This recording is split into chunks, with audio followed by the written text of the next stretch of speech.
The word premium suggests high quality, the best of the best. But with gasoline, premium is not always better. Thanks in part to coronavirus, gas prices have been relatively low compared with the airy peaks they had seen roughly a decade ago. Americans are paying more for premium gasoline, relative to the regular stuff, than they had in the past. And some studies show Americans collectively are wasting $2 billion a year buying premium gasoline they don't need. But for the vast majority of the cars over on the road, 90+% of the vehicles on the road, you do not require premium fuel. So it is worth understanding what makes premium gas more expensive and what drivers are actually getting out of it. The primary trait that distinguishes premium gas from lower grade and less expensive fuel is its octane rating. Understanding that octane rating and which cars are engineered for which gasoline is key to knowing whether it is worth ponying up for the pricier stuff. In the United States, there are typically 3 grades of fuel found at the gas pump: regular, mid-grade, sometimes called plus, and a third level, often called premium or something similar. The way to distinguish these is by their octane ratings, the number that will be typically displayed on the button used to select the fuel grade. Regular has an octane rating of at least 87, mid-grade runs 88 to 90, and premium 91 to 94. In some higher elevation regions, 85 octane gas can be used in some cars and is often found at pumps. An octane rating determines how resistant a fuel will be to combustion, which matters because engines require that gasoline explodes at exactly the right time. In an internal combustion engine, fuel and air combine inside a cylinder chamber where they are compressed by a piston and then ignited by a spark plug. The explosion pushes the piston, which turns a crankshaft and ultimately turns the wheels that move a vehicle. Everything needs to happen in that order, and the process happens extremely quickly. Because an engine consists of several cylinders, all connected to the same crankshaft, getting the timing right is crucial. If the octane rating is too low for a certain engine, the fuel and air mixture inside the cylinder can combust before the spark plug ignites it. This phenomenon, a form of abnormal combustion, throws off the engine's timing and can damage it, sometimes severely.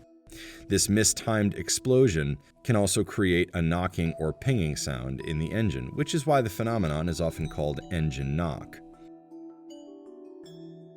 So why would a fuel ignite before it is supposed to? Well, different engines have different compression ratios, that is, the amount of pressure applied in the cylinder. An engine that can create more pressure can squeeze more energy out of every drop of fuel. Engines with high compression ratios, they are typically ones made for some kind of higher performance, whether it is large trucks that are used for towing big loads or race cars. The preferred method for preventing knock was once adding lead to gasoline. The element had anti-knock properties. But the Clean Air Act in the 1970s banned the use of lead in the United States. Notice that all gasoline in the US is referred to as unleaded. So the industry had to find other chemicals to reduce knocking. Today, 2 primary sources are used: alkylate, a chemical byproduct of petroleum refining, and ethanol, basically alcohol derived from plants.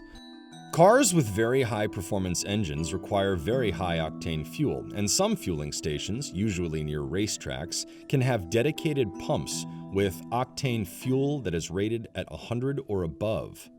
But most engines on the road simply don't need that, because they don't create enough pressure to require it. And for many cars, there is little, if any, benefit to putting high-grade fuel in an ordinary engine. The higher price of premium gas and the marketing around it appears to be part of its appeal for some drivers. The very fact that it is called premium or some synonymous name like supreme suggests fuel of a higher quality.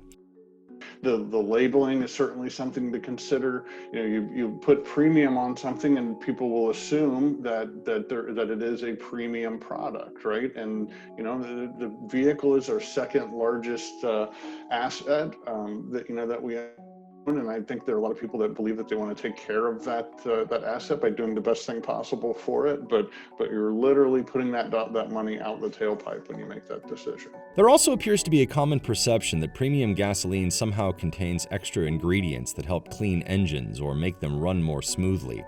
There are certain additives required by the Environmental Protection Agency included in all gasoline, and some retailers have added extra additive on top of that. A group of automakers banded together and developed a top-tier gasoline standard with extra detergents that remove more buildup than the lowest permissible standard. Tests performed by the American Automobile Association, more commonly known as AAA, found that the top-tier standard can keep engines up to 19 times cleaner. Top-tier gasoline is offered only by some retailers, but in order to qualify as a top-tier provider, a retailer has to provide these extra additives in all fuel grades. Additives or not, AAA and other industry groups say owners should use the grade of fuel the manufacturer says they should use. Some manuals say regular gas is fine, others might allow regular but recommend premium, and a relatively small portion of cars require premium.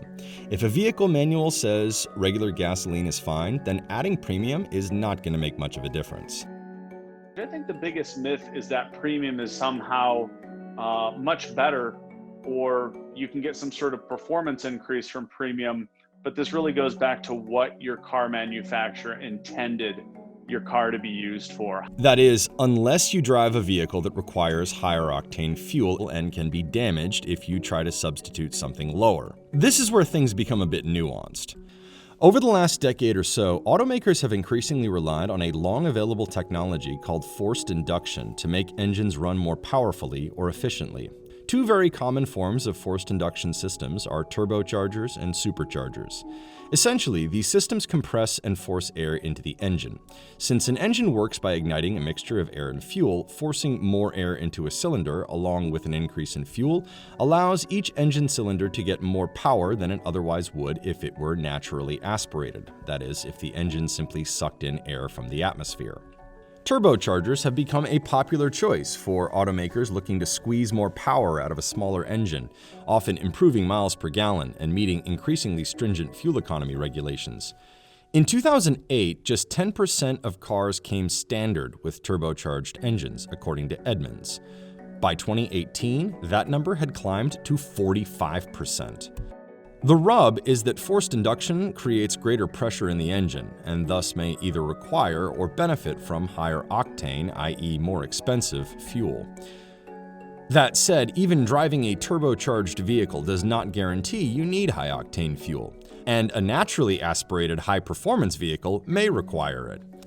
Automakers now place systems in vehicles which can sense knocking or pinging vibrations and adjust spark plug timing to work better with the fuel in the tank. There are certain situations where premium gas might confer an advantage, such as when towing or carrying a heavy load. However, even in that case, AAA tests have shown the performance difference is very, very small, somewhere around 3 to 5% in terms of economy or horsepower. Higher octane fuel has always been more expensive than regular, but in recent years, the price gap between regular and premium fuel has widened dramatically, and it is worse in different parts of the country. And in different areas of the country, the premium between regular and premium, what I call the grade gap between regular grade and premium grade is much higher, especially in areas of the Great Lakes. On average, across the United States, premium is about 50 to 60 cents higher per gallon. But the gap between premium and regular is especially wide in areas like the Great Lakes region, where Dahan lives. Just down here at my corner store, it's $1.20 more per gallon for premium than regular. And you go to areas of California, it used to be 15 cents in some areas of California. 15 cents more for premium than regular. It's gone up now, some cases 20 to 30 cents. But you'll find that in areas of the Great Lakes and an expanding part of the country, it's not just that 20 or 30 cents a gallon more now for premium. You may find 50 to 60 cents common for a national average that premium is more. And it wasn't always like that. The reason for this gap is the availability of the alkylate used to ramp up octane levels in the fuel. Regions like the West Coast, where there is higher demand for premium fuel, has induced refiners to build more alkylate capacity into their refining processes. But areas such as the Great Lakes, where there is not as much demand for high-octane fuel, have a lesser capacity to produce the stuff. However, the gap is widening everywhere.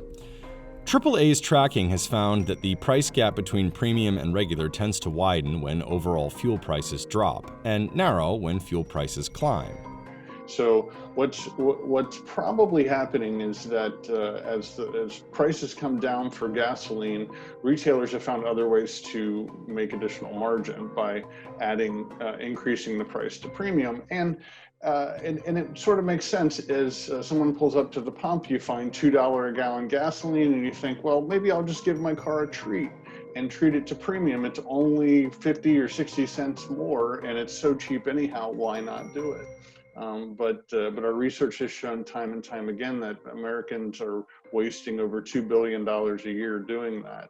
And it is not a treat for your vehicle unless it requires premium gasoline, in which case you need to run it in there every single tank, regardless of the cost. New fuel blends may help raise octane levels in cars at a lower cost, and one of them may include something you typically see on your dinner plate: corn. Ethanol, which is chemically alcohol, is refined from vegetables. And in the United States, that typically means corn.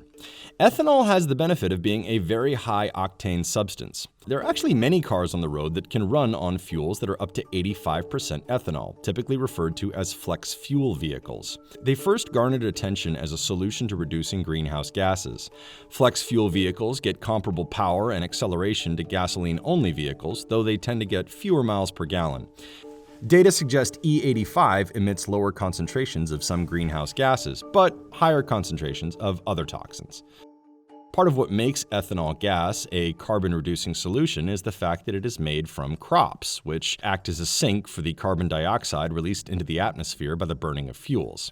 A 2012 study from the Argonne National Laboratory, for example, found that when considering the full lifetime of a vehicle, FFVs could reduce overall greenhouse gas emissions by 34%. Customers may also see a pretty serious benefit at the pump in a much lower price for higher octane fuel. It's conceivable that, say, in 5 years, instead of filling up with premium for $3, you could fill up with the equivalent, say 93 or 95 octane for $1 a gallon less than you're paying now. Conceivably, because corn is so cheap, mixing more corn into the gasoline, so long as manufacturers build a car that can handle it, is going to be a much lower priced alternative. And it is possible that as car companies make internal combustion engines ever more efficient, in part to meet emissions regulations, they could design ordinary engines in ways race car engines are designed today. You know, I'm a racer. I race cars, have my whole life, and of course, in a race car, we run fuel that is 100 or 115 octane, and it's all because you are trying to squeak every little bit of performance that you can out of that engine. So it's no mystery that that compression ratios and other strategies like that increase the efficiency of an engine.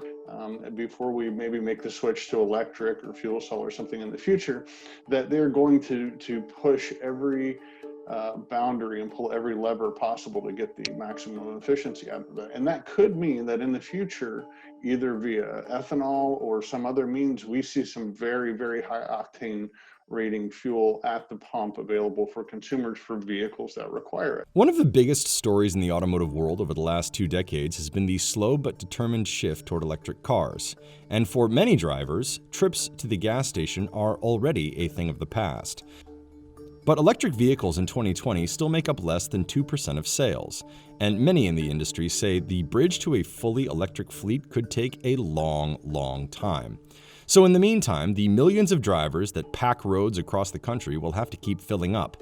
A staggering number of them could find one of the biggest ways to save money. Doing so is printed in plain English, right in their own vehicle's manual.